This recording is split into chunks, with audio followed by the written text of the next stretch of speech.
Thank you. Good morning. Welcome to the Big Questions from Manor Church of England Academy in York. I'm Nicky Campbell. On Thursday, Justin Welby was enthroned as Archbishop of Canterbury. He's the 105th priest to hold that office in a line stretching all the way back to St Augustine in 597. Well, Augustine's task was to convert the English to Christianity. Archbishop Welby has to justify the privileged position of the Church of England in a society that is increasingly non-religious or non-Christian. So this morning we're asking just one very big question. Should Britain become a secular state? To debate this, we've assembled distinguished philosophers, secularists, humanists, churchmen and believers from various faiths on both sides. And they'll be encouraged by our very lively York audience. And you can join in too via Twitter, or you can log on to bbc.co.uk/thebigquestions, where you'll find links to continue the discussion online. Well, the last census shows how religious belief has changed in Britain. Despite a growing population, there are 4 million fewer Christians now than 10 years ago, making up only 59% of the population in England and Wales. And a quarter now say they have no religion at all. And the fastest growing religious belief is Islam, which has risen by 75% to form 5% of the population. It's estimated that by 2018, Christians could be in a minority, and currently the Church of England can only lay claim to 4 in 10. Has the time come for Britain to become a secular state? Well, Bishop Nazir Ali, it's always great to have you on this programme. It's good to be here. Fewer Christians than ever before, more people of no faith than ever before, more people of different faiths than ever before. Surely we have to think very seriously about becoming officially a secular society, a secular state. Yes. Well, I think the question is not just about more or less people. The question is, what has brought this country to where it is today? So take constitutional monarchy. Constitutional monarchy is taken directly from the Bible. I can give you chapter and verse if you like. The idea of representative government arose in a Christian milieu. The Charter of Liberties of Henry I, followed by Magna Carta, were all inspired by Christian ideas. So the question is not the privilege of this or that church, but what we are going to do with this heritage. Now, whatever the figures may say, I have not found any energy in this country for a secular state. If there is, I'd like to know about it.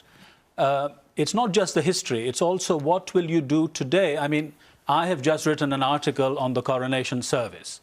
The coronation service is a deeply Christian service. It's a service of Holy Communion. And in it, the Queen professes to uphold the laws of God and the true profession of the gospel. Now, do people want a secular coronation service? I have not found much opinion in that way, and certainly those who are going to be in charge of it are not planning such a service. But this is not about an irreligious society. It's about a society which recognises all religions and those of no religion at all. It's about equality, Well, of course it must do so. I mean, and it is the Christian faith that has led to the recognition of such freedom and plurality.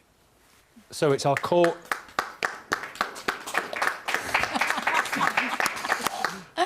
A measure of appreciation for what you said. A.C. Grayling, it's not just about our history, well it is, it's about our history and traditions, but it's about the core values of our society. Well, we now see from the census returns that there are many different opinions about how we should live together responsibly in our society. And the point about secularism is it's not for and against religion as such, but it's about the place of religious voices in the public square and the place about voices that don't have a religious commitment. So it's about inclusion, it's about everybody. It's about making the public square a place where everybody can have their say. Everybody has a right to have their say, to try and persuade people to their point of view. But to privilege one kind of faith, or even worse, one church in the public square, is implicitly to disadvantage other people and to send the message out that there is just one right way to think about things and one line that everybody has to toe up to. Really, secularism is about inclusion. It's about making sure that everybody has their say. And it's also about recognizing that all the different faiths, and of course there are many of them, and there are many different varieties and flavors of particular faiths, that none of them should be given a predominant position. That the historical reasons why the Church of England has this massively overinflated presence in the public square is now something of the past. And what we should do now is to see the public domain as somewhere where all of us, believers and non-believers alike, of all the different kinds of attitudes, should be treated equally and with equal respect. But this actually... Allow me, Baroness, if you'll allow me, I'll I get... beg your pardon. Because the Church of England got a dishonourable mention there. Well, I'm very glad to hear Professor Grayling say what he's just said, because that is not how he writes. I mean, in his writing, he tells religious people to go back to the private sphere and tells them they have no place in the public sphere. So is he taking back what he has written? May I continue, or would you like him to answer that? What would you like? What would you like? I'd like to continue. Okay. but I'd like to answer that. May I answer you, Bishop? Of course, please. Because I think you have misread me. I've said again and again that we all have our views, and we're all perfectly entitled to put our views.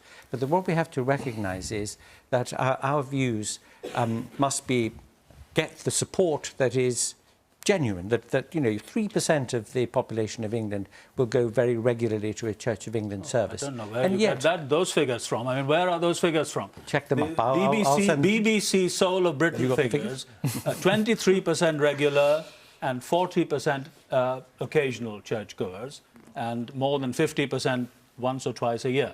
So I don't know where you get those figures from. Well, 1.7 million people in a month, apparently. But listen, this is the thing. People in a true secular society, people are neither advantaged or disadvantaged because of their belief or lack of it. Absolutely not true. Because if you actually look at France, which is a constitutionally secular country, you find the tyranny of secularism. Yeah. So in a country where people can dress as they wish, Muslim women are not allowed to dress as they wish because the state dictates it. But it needn't be. We have a very different country. It needn't be, as you describe it, a tyranny of secularism here.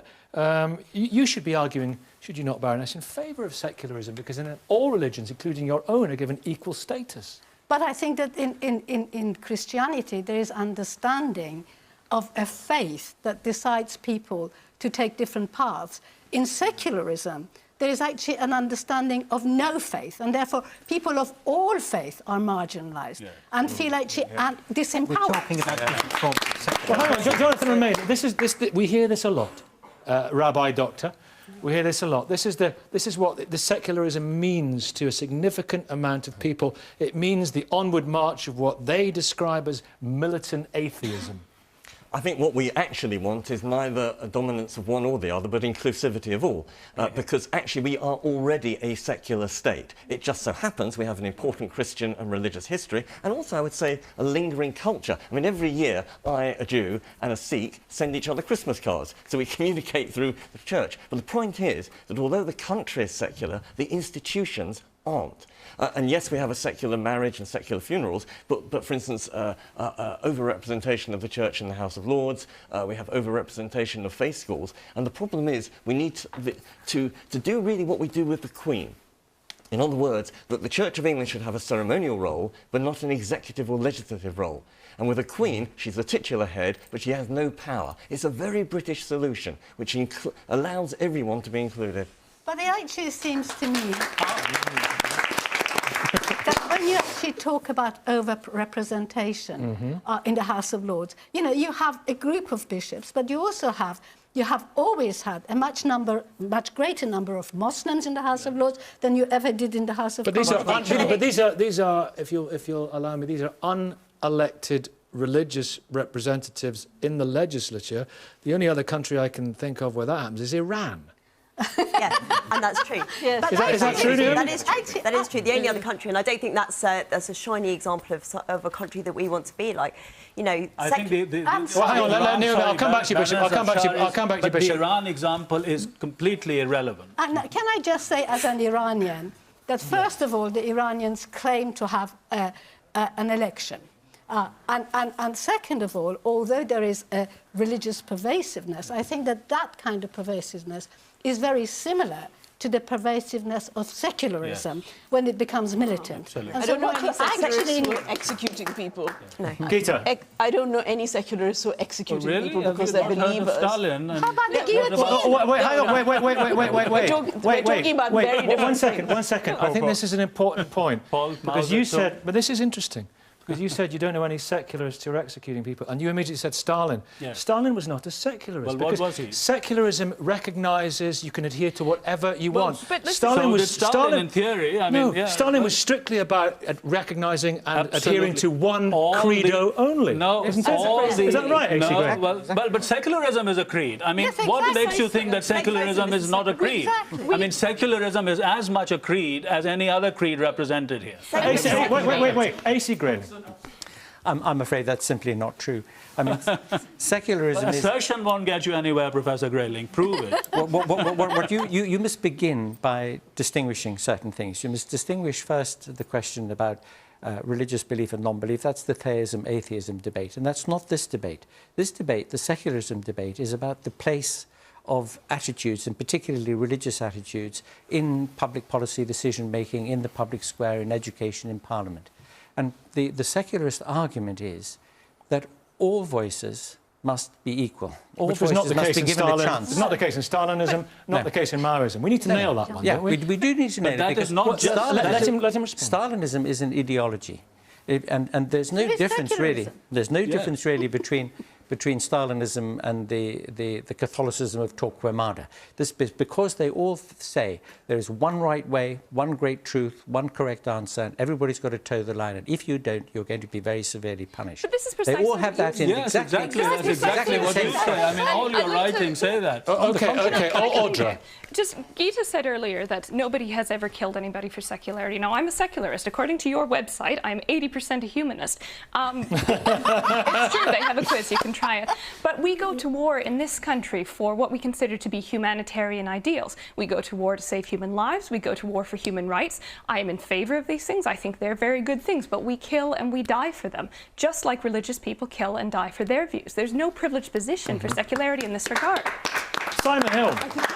What's your understanding of secularism? Because under Mao, under Stalin, under Hitler, under Torquemada, there was only one way accepted. Absolutely. What's your understanding of secularism? It's very different from that, isn't I think it? secularism can mean two very different things. It can mean a situation like we have in France, in which non-religious belief is privileged, in which religious people are banned from wearing what they choose in public, which is not the sort of secularism I believe in.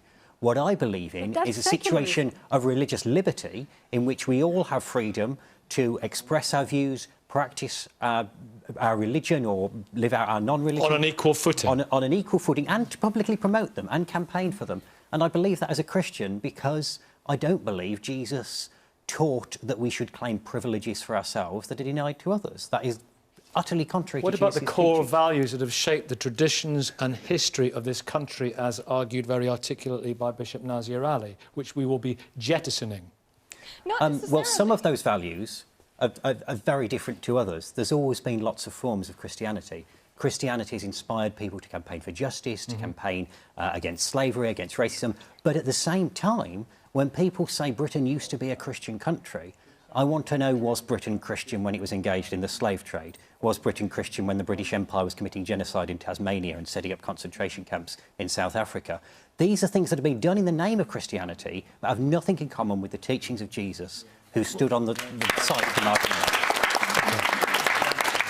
I feel when Stalin raised his ugly head, you got rather cut off. Absolutely, because his head on a plinth. because there are certainly people under communist regimes who have been persecuted massively for their religious belief. But I think it is extremely, extremely dishonest argument to say that a secular state executes people on grounds of belief. And what we have at the moment is the Iranian state executing people for apostasy. What we have in Pakistan is a whole range of fundamentalist, Muslim fundamentalist organizations that are executing people if they are from minorities, including Muslim minorities in Pakistan.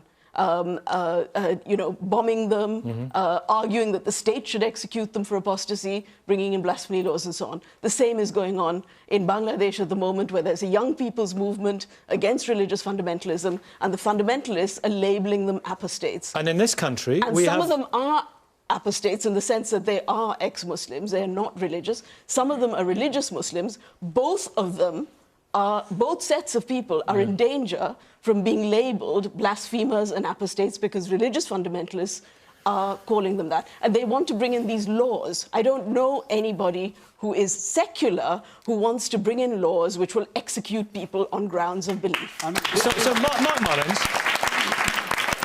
an evangelical Christian, welcome back. You were on last week. Hi, Mark. Back in York.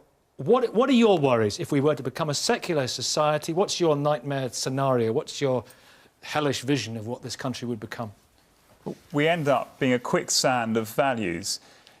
Christian values has shaped this nation, and I would have to remember that God gave three things to this earth, apart from making it, which is a rather major aspect of it. He gave us government, he gave us marriage, and he gave us the church. And the government is there to restrain evil and reward good. If you do not determine good by Christian values and evil by what the Bible says is bad, you end up turning good and evil on its head, and you bring a curse on the land.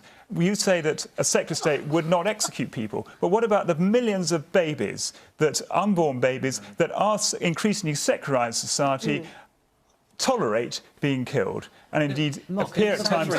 Jonathan Romain. Euthanasia at the end of Isn't a better example, firstly, the United States, where there's a complete separation of church and state, and yet all faiths and those of no faith are equal, plus religion, as it happens, is flourishing. And not only that, don't take the word of New York and Washington. What about the Bible? I mean, the Bible has an interesting scenario where those who were involved in the power structure, the priests, got corrupted by it, whereas those who maintained their independence and was outside of the structure, the prophets, they were the ones with the moral integrity, and that's where we want religion to flourish. Let's talk, if we may. I think if we may talk about USA and France. It's very interesting because you have two different officially secular societies, but you have two very different outcomes, don't you? Yeah. In the US, you've got a flourishing of religions and sects, not all of them benign, arguably because it's not within the state structure. And in France, of course, you have this sort of openly expressed hostility, Miriam, don't you, to religion from people and to the displaying of religious symbols. And you've lived in France. Well, we have that today, but in some defence, if I might, of the country from which I hail, originally secularism, of course, was to create a state which was no longer under the tyranny of the Catholic Church. Can I read from the French Constitution, actually? Which would give equal access to all citizens. I think it might be quite useful. This is in the French Constitution, 1958. The Republic neither recognises nor salaries nor subsidises any religion. And at the same time that the laws came in about secularism, in order to give equal access to all citizens, there was instated a law giving freedom of conscience to all citizens, so freedom of religion. But obviously what we see today, to me, is not secularism. I don't think that secularism in and of itself is a problem in France or here. I think we've got a much more sensible secularism in Britain, which is a gradual secularism. But of course, France has a history, which is of a revolution. And for every reaction, there is a reaction. So the reaction against the Catholic Church developed into a hostility against Catholicism. And then, of course, because of France's history, which I think, there's more than latent racism, that's become essentially used, secularism has been used as a cover to justify a lot of racism within French society today. So for me, the issue isn't really so much that secularism the problem, it's a redefinition of secularism to justify a type of racism. A great hostility to the... This is such an idealised view of the French Revolution. I mean, that was also, the question was asked, when have secularists killed anyone? Well, have you ever heard of Robespierre? Well, I mean, the tyranny of the Catholic Church. The tyranny of the Catholic Church was nothing compared to what the French Revolution did. Thousands of priests, even nuns, were taken to the guillotine. But that's not secularism then, is it? Surely then that's not secularism, because secularism doesn't privilege any religion. You are making up definitions of secularism. I mean, secular ideology has been responsible for far more suffering Nonsense. OK, AC Grayling. Any religion has ever been. AC Grayling, I wanted to come to the audience. Was the French Revolution a secularist revolution? No, not at all. there was worship of the supreme being, worship of the goddess of reason, and so on. And this That is what you worship as well. Yeah. Where is she this morning? During the 2 or 3 years of the worst successes of the French Revolution, under whatever name they happened, they pale into comparison with the centuries and centuries and centuries of oppression and tyranny and hardship imposed by religions, including your own, through our European What about history. secular ideologies? National Socialism, Stalinism, Mao, Pol Pot, even Saddam Hussein, Party. I mean, secular ideology has got very bloody hands indeed. I'd like to agree with Bishop Nazir Ali to the extent that, yes, in the name of suppressing religion, many regimes through the ages have bloody hands, but also agree with Professor Grayling that we have centuries of religious ideologies that had bloody hands in the past and have bloody hands today. That is the issue. And also to agree with Mariam to the extent that I think that a lot of the discussions on the French state are misconceived. There is a lot of racism in France. And we may disagree on precisely where that racism lies, because even though there's racism, and specifically directed against Muslims in France, as there is in Britain, there are also French Muslims who fight in the name of the French Republic for their equal rights, including the former Mufti of the Grand Mosque in Marseille, who is a secularist and a believer, but a secularist on the French model. Just as we have people here, Simon and Jonathan, who are believers and who are secularists. But what is happening to, for example, the religious displays in France? I mean, from 2004... The hijab and the burqa. And... Yeah, you weren't allowed to wear so-called ostensible signs, religious symbols in schools, allegedly in the name of women's rights and defending secularism. But what it actually led to was many young girls not being able to access education. Now, if you want to talk about fundamental values, how about free access to education for all citizens in a society? So that was one. But when I say that secularism has then been misused in France, it's now being used as a way to sort of eradicate religion from the public sphere. So has it fed what some people refer to as Islamophobia? Has it fed I think so, and perhaps not just Islamophobia, an intolerance of religion in the public sphere. So now that we've seen, for example, laws brought in which say that mothers of pupils who wear headscarves can't attend school events because of their headscarves. We've seen women in niqabs attacked in the street. And this is all essentially vindicated because of the laws. The laws empower people to think that they have a right to then take out their vitriol on people in the street. So, Mark, if I may... The law doesn't do anything about women who don't choose to cover and who are under huge pressure to cover. And nobody says anything about it. Well, that's true. There are councils in this... It's not just a matter... The point is it's not the matter of choice. Women who... How do you decide genuine choice? In a situation where people are harassed, hugely harassed. If they convert out of Islam, they're harassed. If they become Christians, I, as an atheist and a secularist, spend a lot of my time defending people against religious persecution. And you find religious persecution from various communities against other communities. And South Asian Christians in this country are quite often under threat from other religious communities, and nobody wants to do anything about it. Can I ask you, Mark, that you're advocating here, you are very strongly arguing for a society that is based on religion, and presumably it would be a society that allows people to display religious symbols, yes? Well, would you allow people not exactly. Can I say what I'm in a slightly different The burqa, the niqab, no? I'm more in the United States model, where the church should influence policy, should be recognised that by the state, that when it's restraining evil as given by our Maker, God. Would you defend people's right to wear the niqab and the burqa as a display, as a religious symbol? Provided it fits with public policy concerns. There are times, for example, there was an immigration tribunal where the judge told a lady wearing a niqab that he had to ask her to take it off because otherwise he couldn't see her face and see whether she was telling the truth. And that's a public policy reason for not wearing the niqab. Now, so yes, you have to have limits to religious symbols. Of course you do. Common sense would determine that. Can I just agree with that case. Can I just say that there is a real problem because we are hijacking both the notion of what faith is and the notion of what secularism is. What the Iranians are doing is against Islam, because Islamic teaching accepted all faith that preceded. We're arguing about what's being done in the name of religion. But yes, I that's have the to say point. that Religion has it's not. Islam may say whatever it says. I don't argue about the nature of the religion. It's the space that's given. Okay, Baroness Hafsa. Yeah. Just as religion has been hijacked, so has secularism. So that in name of secularism, in France, Islamophobia is now rampant. That is to say, you really are going to have difficulties as a Muslim to attend school ceremonies, to actually appear in the public, and you have people arresting you in front of the Notre Dame because you happen to be covered. Now, and not niqab, just having just a headscarf. So that you're actually confining Muslim women to the four walls that supposedly some Muslim tried to confine Muslim women to the four walls within the home. It's both hijacked. Some hands have gone up. Wait a minute, everyone. Some hands have gone up. Let's hear from the audience. Naomi, I'll come to you in just a second. Good morning. Good morning.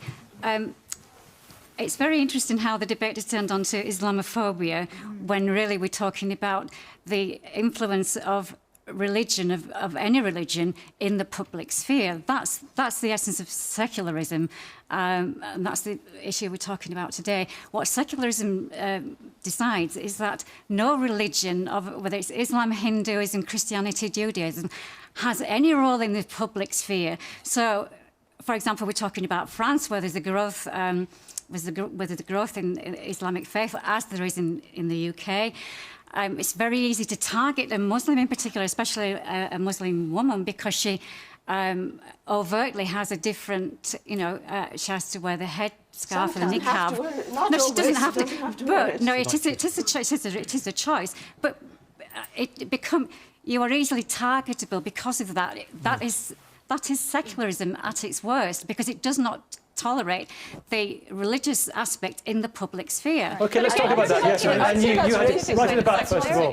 Good morning. That's targeting people. We'll get on to that definition in a second. Good morning. I do agree with Bishop, because, the constitution and monarchy of this country is based on Christian religion and principles. And when we're trying to take that rules and regulation and that foundation of this country, out of content of being a secular country, we are actually opening to danger and open to being lawless nation. Also, I do agree with, Dr. Jonathan, the fact that, we are already a secular country. Yeah, we can say that to a certain extent, that we're already a secular country, but there is equal right and there is human right in this country that gives people the right to, express themselves. So in a way, we need to look at what fund the nation. Are we taking, the principle of the country out of content so that we can make people happy? Okay. Then, that needs to be looked into. OK, and Naomi, what about the example of France? Has it given secularism a bad name? Well, my kind of interest is particularly in this country. And first of all, I'd like to say that this idea that all of our values and our laws and our systems and our justice is comes from Christianity is simply not true, and it's preposterous. Well, this is again an assertion. Can you give us some examples of why what I would like to say is that people who are against secularism in this country are wishing and seeking to retain a privilege for an established church, despite the fact that people are clearly despite the fact that people are leaving Christianity in droves, despite the fact that people are leaving Christianity in droves, the church still wishes to have its privileges by sitting in Parliament over our laws, by controlling a third of our state-funded schools, and all those sorts of things, to wish to have influence on things like stopping gay and lesbian people from having full equality, etc., etc. Actually, secularism would get rid of that privilege, allow the church and people who are Christians to do what they want. What was being said before, secularism is actually very good for religious people because it doesn't enforce Secularism is very good for religious people because it makes all religious people equal. No particular credo is privileged. That's the argument. I'm sorry, but they're acting as if there's only one kind of secularity, OK? And you are talking about secularism, which is an ideological viewpoint. Being secular involves being able to draw on various different kinds of worldviews, see the wisdom and see the insights that they give us from different registers of meaning, whether it's immanent or transcendent. Being secular means drawing on a lot of things. Now, A.C. Grayling calls that cherry picking. I call it reflection, and I call it critical thinking. Yeah, can I agree with that? what's really important is not so much the labels, but the values underneath them. And that if we stick to the values of equality and fairness and inclusivity, and say that religion certainly has a role, but not a dominating role. And that doesn't come from Christianity, though, sorry. Well, what about Colin? What's your story? Because we've got Colin here. We've got Colin over here, and Colin, you. Let's listen to Colin over here. Yeah, Colin, you displayed a palm cross on your van, didn't you? I did. Yeah, and that's the one. You see? Hang on, you're under arrest. So you lost your job.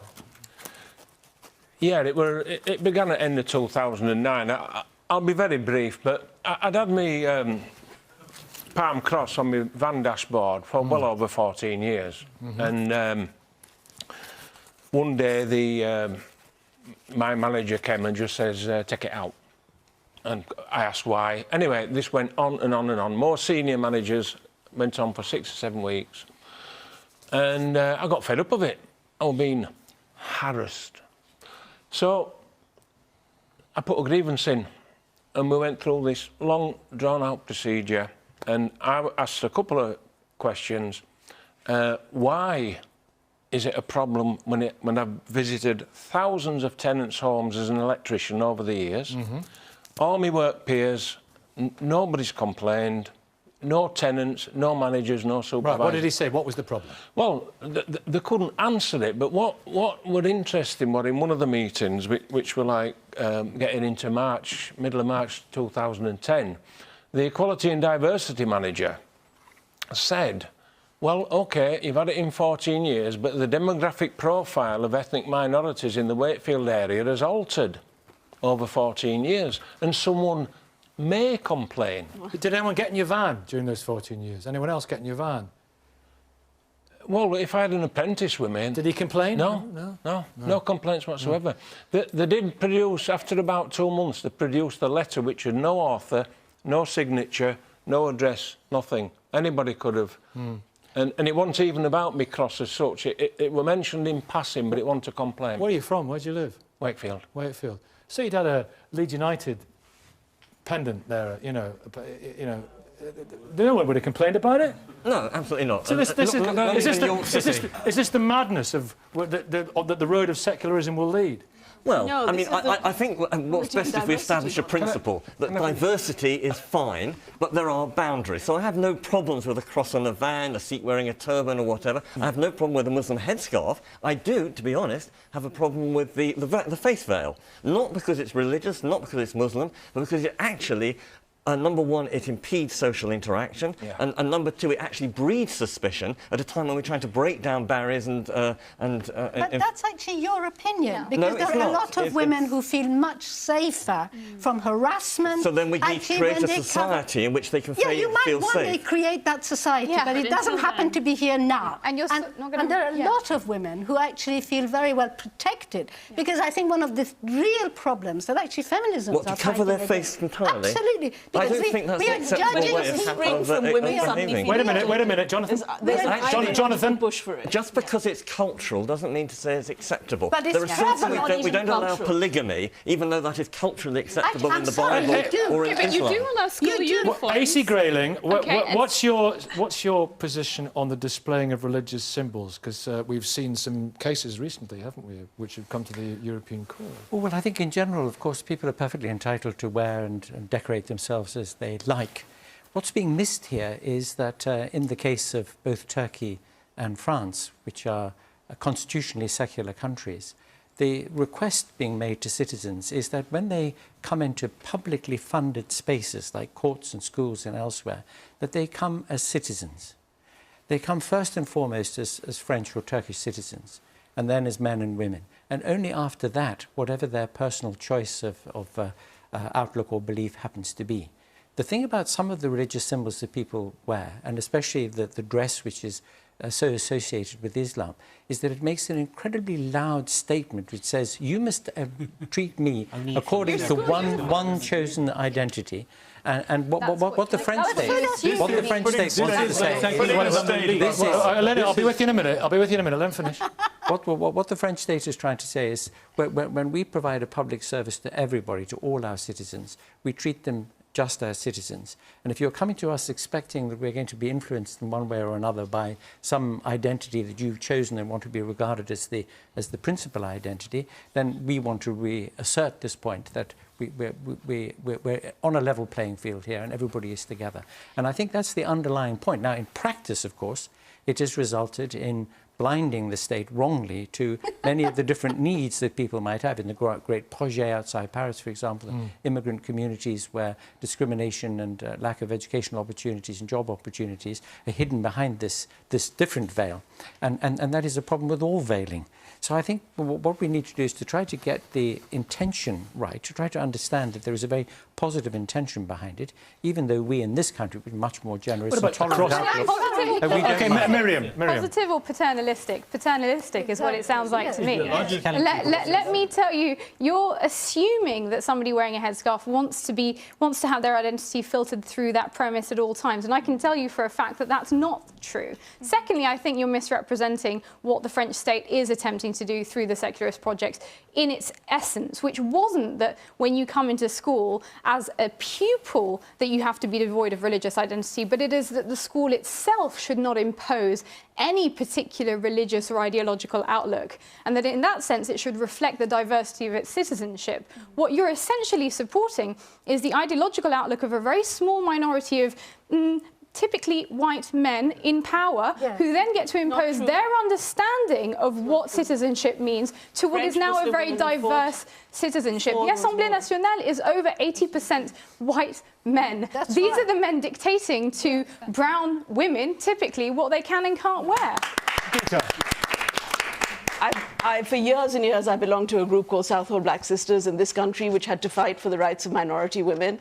And a lot of those struggles are now being characterized in the way in which you're mischaracterizing those struggles. Now, in France, there were similar groups, Ni Put Ni Soumise was one, and other groups of French women from Muslim backgrounds, some of whom may have been believers, some of whom were not, who were arguing around the issues of the veil in school and so on. And some of them felt that they didn't go as far as wanting to the burqa ban on the street. So there are a lot of different opinions among French Muslims on it. It isn't just some... Yes, there's a racist discourse as well. There are a lot of very complex discourses going on at the same time. But let's understand what's happening with the issue of veiling is that it is being... However much young women or older women say they choose to adopt it, there's also a strong push by Muslim fundamentalist organizations to declare the veil mandatory. And they have issued Bishop Nazir Ali. From the Jamaat-e-Islami and the Muslim Brotherhood. Well, I heard you just as we were talking over there about the frowning on and the banning of religious symbols, saying this is where secularism leads. You said that. Yes, I did. And I mean, Professor Grayling's description of what happens in Turkey or France shows that this kind of secularism is also an ideology.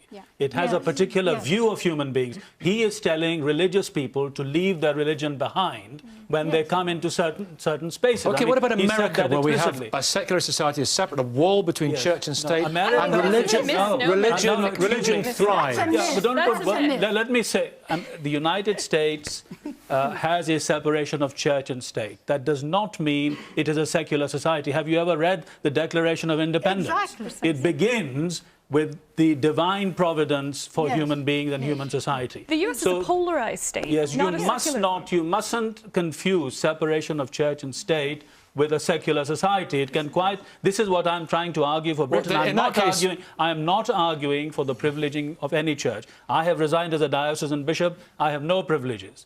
What I am arguing for is the privileging of a legal and constitutional tradition without which we will be set on waters that we will not be able to navigate. We will not be able to navigate those waters. But are you arguing for the disestablishment of the church? What we're arguing for is we're saying that God should come first and the state second. You're arguing the state should come first and God second, and therefore you will put Christians out of jobs because the state's values end up turning the Christian values on their heads. And we're finding already Christians are losing their jobs. They're going to the European Court of Human Rights, and conscience is not being recognised because it said, well, you're in a state job or whatever it is. And this is the mistake of our society. And what Professor Grayling is doing... We're saying people should come first. People should come first. I'll give you an example. You're not God. saying God should come first, and then the state should take its values from what God says. Well, let's hear AC Grayling. May I just say, go into a kindergarten, any kindergarten in any school in this country, and have a look at the children of 3, 4, 5 years of age. No matter where they come from. My own little daughter went to a school where 36 different languages were spoken, every conceivable background, every faith community, every ethnicity. And those children made no differences among themselves. We adults have to work extremely hard to teach them differences, to divide them one from another. You're a Muslim, you're a Christian, you're a Tory, you're a Labour. And all these artificial divisions which cause so much harm in our world are artificially imposed. Well, let's talk about schools. If we were able to let Grayling finish. all the things that you people want to impose on them in the way of these divisions and these outlooks, it would be a very, very much better world. Well, let's talk about education. Let's talk about education, if I may, because in the time available to us, because a third of the maintained schools in this country are faith schools. We're talking 68% of those are COV. Why should the non-religious pay for the education of the religious when they're discriminated against and neither able to go to those, send their children to those schools, nor in fact very often to work in those schools? Well, we are actually sitting in a Church of England school, the motto of which is to lead people to God, Deo Duce. That is where we are now. And if you look at the admissions policy of this school, you will see it is open to the community. Of course, it seeks to be a Christian community, but it is also open to the rest of the community. And if you talk to the people who teach here and who study here, you will find that it is inclusive. Christianity actually, because of its teaching, and also Judaism, of being made... Not true. Let's keep with the benefit. I know you're a great opponent of faith schools, Jonathan. This school in particular... Sorry, I haven't finished. Let me finish. Judaism and Christianity both teach that human beings, all human beings, without division, of whatever age, or whatever colour, are made in God's image. Let me ask you something. That is the basis for equality and inclusivity. Let me ask you something. And no other. You said that Islam is changing the face of Britain. You said that, and I don't think you meant it that it's changing it in a good way. There are 11 state-funded Muslim schools. Presumably, following your logic, do you support those as well? I think... First of all, parents are primary here. Parents have the right... the 11 state-funded Muslim Just a minute. Let me say, if you are asking about my educational philosophy, the state is not the primary agent for the bringing up of children. It's the parents. The parents decide how their children should be educated. That is also the basis for church schools or for faith schools. Now, any faith school, what I would say is this. They must follow the national curriculum. They must be engaged with their community. They must be engaged with other schools. And if that is the case, then, of course, every school has to be agreed on a case-by-case basis, as this one has been. OK, that's interesting. Jonathan Romain, we're hearing there that it's the parents' choice. No, it should be, but of course they can't choose because of the way the state sets up the schools. I mean, essentially, we've got two problems. Why can they not choose? Sorry, I don't understand. Why can they not choose? Because they have discriminatory policies which says you have to be Jewish or Christian. Children! Let's hear from Jonathan Romain. No, shush, be quiet, please. Jonathan Romain. Thank you, teacher. Yes, there are two problems with the faith schools. One is a practical problem. What we're doing is effectively dividing the children. Anglicans here, Catholics there, Jews there, Muslims, secularists don't know. And that's just crazy because we're dividing the children, not just dividing... And of course we are not neither the Catholic schools, neither Catholics nor Church of England schools divide children. They're open to the community. Then I'll come back to you, and that's how it's going to work. Jonathan Romain. And we're not just dividing the children, but dividing the adults, who of course don't meet outside the school gates or at sports days. So we're creating divisions in society precisely at a time when it's a multi-faith society, and we should be quiet, please. When we should be working to bring them together. But the other thing is a moral reason, and this is a moral programme. It would be unthinkable to divide the children on any other basis. We wouldn't say, right, schools for black or white children, for boys with blue eyes or green eyes. And unthinkable to divide any other state-funded institution. Libraries for Catholics, schools for Muslims. This is statism. It's quite amazing that we're in this situation. What we should do is have schools for everybody. Who is we? Are you the parents? Are you the we? Let's OK, Simon, and people feel very strongly about this. Now, I'll come to Hans in a second, but Bishop Nazir Ali, do you want to respond now? Yes, I mean, who is we? Who are these we who are preventing people? Yes, state. but the No, state you're is not... interrupting. Yeah. I have already said this is what happened in the Soviet Union. The state took responsibility for the nation's children. It is not the job. It is the state is not the primary actor. All the state does is to enable the parents to bring up their children, and nothing more than that. Can I just This is a say- kind of statism that you are putting Can I forward. just say, in the city of York, I know of parents who baptize their children so that their children can get to good primary schools. So that essentially, if you are not a Christian, you cannot get in, or it's very hard. that is not because this happens what in York. I'm sorry, I can tell you what I can... you read the admissions policy of this school, you'll see it's not true. Okay, but that doesn't undermine... Fall to your knees, avoid the fees. That's what they say. Indeed. Simon Hill. Indeed. When Michael said that Jonathan hadn't been in a church school, I went in one. I was in a church primary school. Only one? I went to one as a child. I've been to many more. Well, I've been to several hundred. Well, OK. And what that one has in common with the many others that I'm aware of is, as has been said, people fall to their knees to avoid the fees. People who would be going to private schools, which is the existence of private schools, is a huge insult to democracy and equality. But people who would go to them, getting into church schools, getting their children baptised, church schools giving privilege to middle-class children. Jesus, throughout his ministry, stood in solidarity with the poor and oppressed. He said his followers would be known by their love, not by their privileges, their prejudices, or their opt-outs from equality legislation. Thank you. Faith Schools. Good morning. Good morning. I live in York. I think we're extremely lucky that in York most schools are very good, and there is no need for parents to have to get their children into a faith school for their children to have a very good education. My son came to this school. He's 17. I'm a Christian. I work for a church, but my son is actually an atheist, and the only subject he got an A in at GCSE was RS, because even though he's an atheist, he was given a very good education in religious studies, and that was a broad education respecting all faiths and all opinions. That was at this school. OK, and you, sir. Hi. Hi, good morning. This gentleman here, he said we should put... Which gentleman? Sorry, the one that's sitting next... I just don't know his name, Mark. sorry. Mark. Mark. Mark, hi, thanks. Mark said that we should put God first, and I'd like to ask how he can justify that when many of us aren't religious. How can you justify the state putting God first? Well, because it's a reality, because we live in God's world, and when we live according to the way God has told us to live, and he's given us government to punish evil, which he... That's what you think. Well, that's what the Bible teaches, and it's what if you don't agree with the Bible? Well, this is a difficulty. This is a battle of truth. What we have on the other side That's of it... why secularism sorts it out. It acknowledges lots of different types of truth. Secularism, in effect, says... No, secularism says that God doesn't exist. We take him out of the equation. He doesn't. We put He's him a secularist. We take him out of a primacy that he is Jew, and we ensure that children are, if possible, taught the same model, so that God, yes, you can choose him, but he isn't really the main thing. The main thing is the state, and you will grow up... If you have children, then why should you impose your religion on your children? Shouldn't it be their children? Well, you don't impose them, you teach your children, and you allow them... You teach them the values, and you allow them to choose. And because Christianity, the gospel of Jesus Christ, is the truth, you trust that they will choose it, and you teach out of a good conscience, because you believe it's true, because you've done your research, you've read your Bible, which I suspect most of these others haven't. No doubt Mr. Grading's written his own. OK, Mark, as an alternative. Do you see Simon over there? I do see Simon. He's a secularist. He is. And he's a Christian. Well, yes, of course, labels...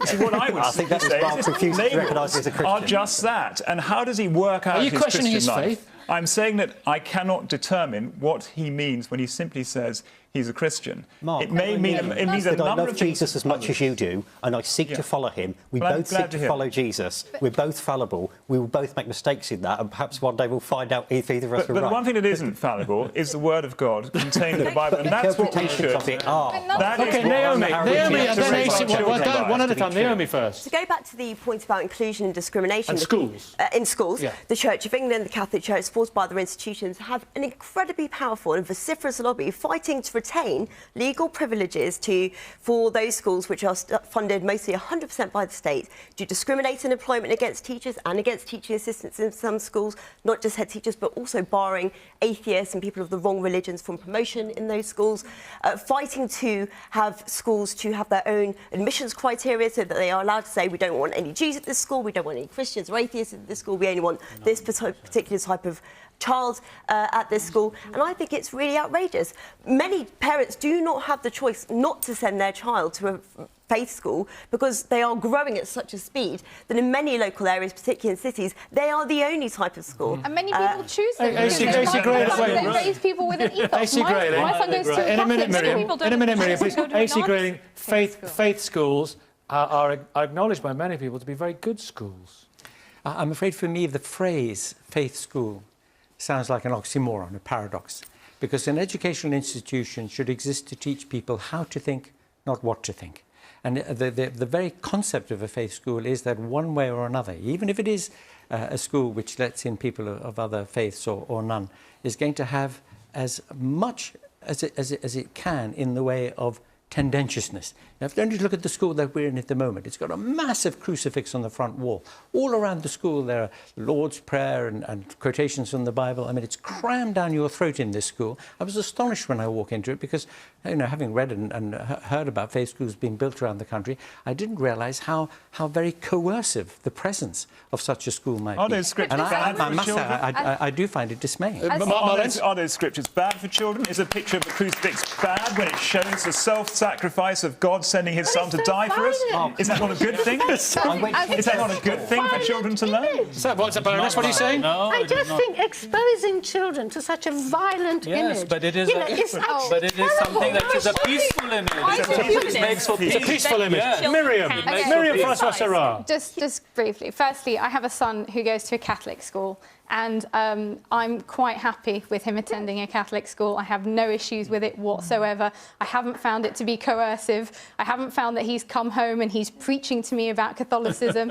What I have found is that the discipline in the school is to a much higher standard to the non-religious primary school that he attended. But that's by the by. I just wanted to make a point that all of the issues to do with the admissions to faith schools don't really undermine the ultimate argument about faith schools in and of themselves, which is that as tax-paying citizens, religious and non-religious people have a right to see schools that reflect their beliefs. And that means accommodating both faith and non-faith schools, which doesn't mean we should accept things like issues with admission, which I would concede. And I do think that there needs to be a fairer admission policy to faith schools. I would like to see faith schools where perhaps 50% of the pupils were of different faiths or no faiths, because there are benefits to the educational outlook of people of faith, which all people should benefit from.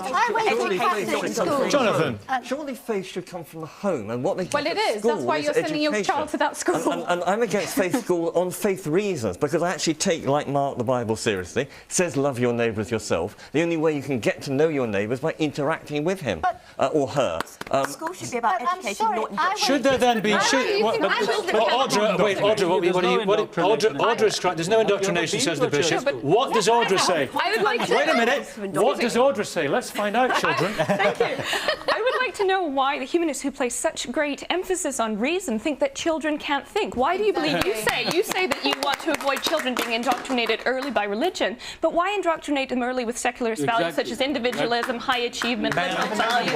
Children can think. Children can think. And let me tell you, by the time they come to me as students at university, they come with a background having thought about a particular religious background, having been exposed to others and ready to criticize. Now, you say that humanism is older than religion, then why is it that these younger traditions have been engaged in self-criticism for hundreds of years and humanism has not yet made that leap? That's what we need to be doing. AC Grayling. You've forgotten what the Jesuits say. They say, give me the child until the age of 7 and I'll give you the man. They know perfectly well that intellectually defenseless, very, very young children taught as fact all these different faith beliefs by the adults in their community, they are, for very good evolutionary reasons, credulous. They're going to take seriously what their adults say. And let me tell you, they can think. Some people who, when they finally do get to the position where they can think about these things and reason and discover and learn, may have a very, very painful process of disentangling themselves from the imprisonment of the mind. That kind of early faith education. Bishop Nazirani, the imprisonment, there's a phrase to tangle with on a Sunday morning. The imprisonment of the mind. Is this why Professor Grayling is starting a school? Is this why? Is he learning from the Jesuits? Well, of course, children need to belong to a tradition in which to think. You don't think in a vacuum. And if he's going to have a school, he's going to have a tradition in which children are going to be taught to think. I went to a Catholic school. Let me just finish with one thing. In this country, the church began schools. Secularists did not begin schools. The state did not begin schools. There was no other show in town back then, was there? Well, the state was there, but the state is a latecomer to education in this country. It's the church. This school began as a school for poor boys. Poor boys whom no one else was educating at that time. Now, there were schools for girls as well. Yes, there were plenty. Yeah. But in those days, girls and boys were educated separately, for better or for worse. People have different opinions about it. But what I'm saying is the church began the business of schools in this country. So secularists and even the state are latecomers to this matter. Can you concede to the Baroness? Of course. Can I just say that I actually went to a Catholic school? Good for you.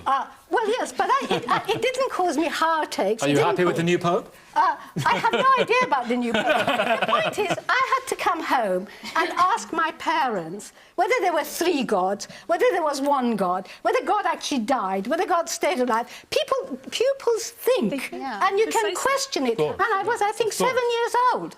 And then when my parents said, well, there is a God, and the God is a good thing, and they sent me to my grandmother, who happened to be a devout Muslim.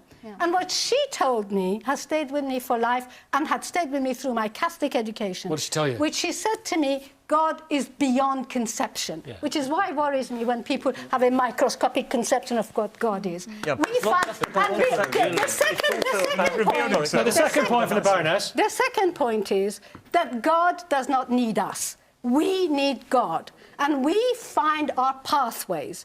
And sometimes the pathways is through Catholicism, sometimes it's through Islam. It's us. We are the seekers. And some people, like Professor Grayling, doesn't need God. Jolly good for you. But many of us do. And we need to have a state that has an understanding of those who seek God. Because I think there is a real tyranny of secularism. And that's why I want to go to a religious person to respond to that. Simon Hill. OK, we need a state that has an understanding of and an accommodation for those who seek God. I think I'm finding this debate difficult because we seem to have set up 2 alternatives. You're not the only one. On one side, we've got this extreme secularism, such as France, which makes laws about what people can wear in public. On the other side, we've got this idea of, Mark's idea of privileging Christianity, privileging somebody's interpretation, and then describing that as putting God first. What I'm arguing for is religious liberty, which is not saying you can't come into a school wearing your religious symbol. It's not saying you can sit in Parliament if you lead a particular religion. It's saying that religious groups, non-religious groups and positions should be free. People should be free to worship, to engage in debate like this, to hand out leaflets on the street if they wish, not free to discriminate, not free to say you can only teach at our school if you follow our religion, but free to proclaim their views. And that is why I reject the French system. That's not the real lived experience. Well, and that's your vision. Are you quite that's the vision we can work towards. And that's the vision which we are going to end on. Thank you all so much indeed for taking part. I'm sure this debate's going to continue on Twitter back after Easter, April the 7th on Oxford. For now, goodbye from everyone here in New York. Thank you for watching. Alistair Darling is among the guests next on BBC One with the Sunday Politics.